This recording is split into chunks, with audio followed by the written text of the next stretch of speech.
My name is Burke Hedges, author of the best-selling book, The Parable of the Pipeline. I open my book with a story about Pablo and Bruno, who take two very different paths in their quest for financial independence. What you're about to see is the delightful animated story of their adventure.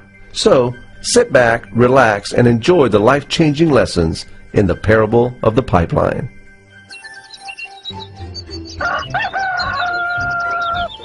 Far away, in a small village, near a beautiful valley, lived two friends, Pablo and Bruno. They were both young and dreamed of a better life for themselves. They'd often discussed their dreams about how they would become the most successful men in the village. They weren't afraid of hard work, and they searched for opportunities to help realize their goals and achieve their dreams. One day, an opportunity presented itself.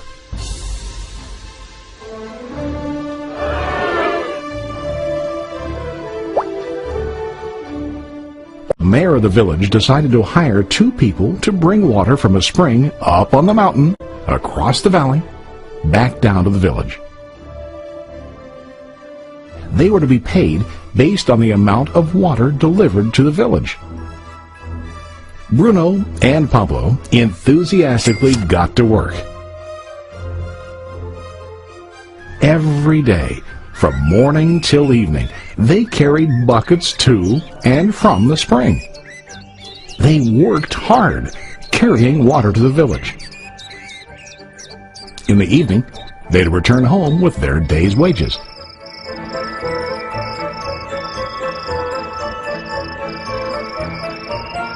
Bruno was satisfied with his work and the money he earned.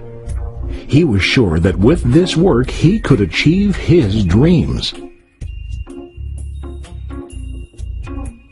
Bruno thought that to increase his wages he could use bigger buckets to bring more water each trip. He believed with a larger income he would soon be able to buy a cow and the house that he dreamed about.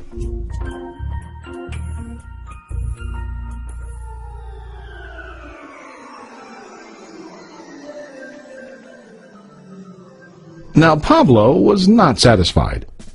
At the end of the day, his back and hands ached, and he was exhausted. He was looking for an easier way to earn more. One day an idea occurred to Pablo. He imagined building a pipeline to deliver the water from the mountain spring to the village. With this pipeline, he could get more water to the village without carrying buckets back and forth from the spring to the village. Soon, he got very excited about his idea and began to plan. Pablo, of course, shared his idea with his friend Bruno and asked him to join with him to work on and help build the pipeline. Bruno thought the idea was crazy. All Bruno could think about was what his money could buy today and how to get it quicker. He felt that building a pipeline would slow him down and delay him in achieving his goals. Instead, Bruno got bigger buckets and went more often back and forth, fetching water. He was sure that with this method, he could make more money. Pablo decided to build the pipeline on his own. He understood that it would not be easy to build, and it would take time to complete the pipeline. Pablo knew that it could take several years to finish, but he set his mind on his goal. Every day he worked and carried water like before. But on weekends and during his spare time, he worked hard to dig in the rocky soil and build his pipeline. In the first month, there was little to show for his work.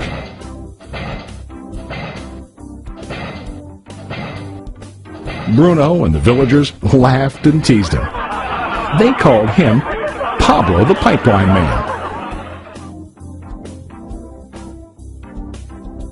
During this time, Bruno's income doubled. He already bought a cow and a bigger house. His lifestyle changed.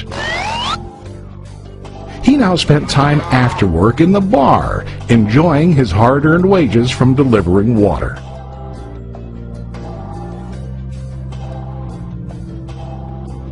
What Bruno didn't realize was that his body was starting to stoop from carrying heavy buckets every day.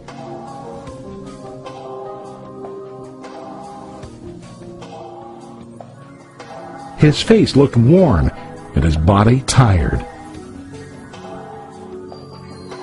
Soon, he began to carry less and less water due to the wear and tear on his body.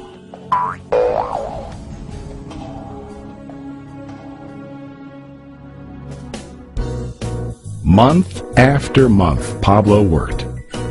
Soon a year passed, and then a second year. Finally, Pablo finished his pipeline. He now used his pipeline to deliver water to the village instead of carrying buckets. Pablo was now earning more money than ever before.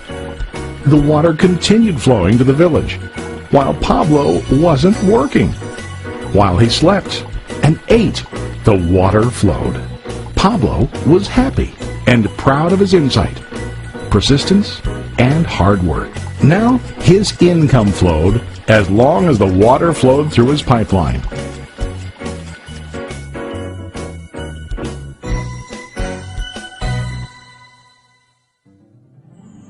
The story of Bruno and Pablo is a reflection of life. Their jobs symbolize what most people do to earn money.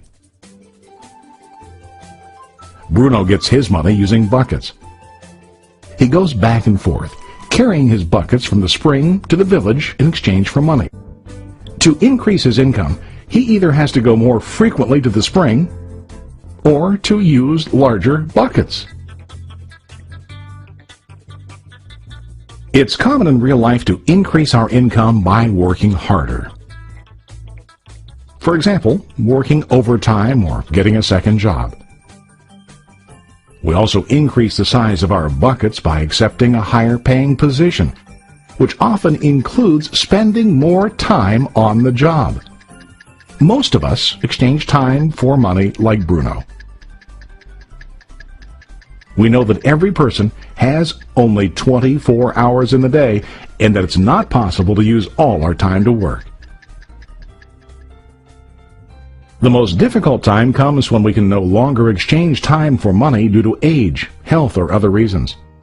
Then, our income stops. Now let's review what Pablo did.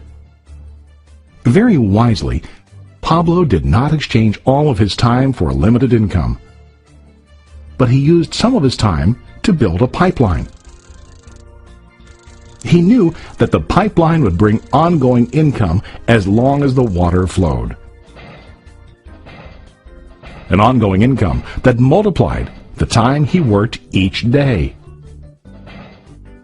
Pablo knew that someday, maybe because of age or health, he would no longer be able to exchange his available time for money. Pablo knew that if he could make his idea of a pipeline work, then he only has to do the hard work of building the pipeline.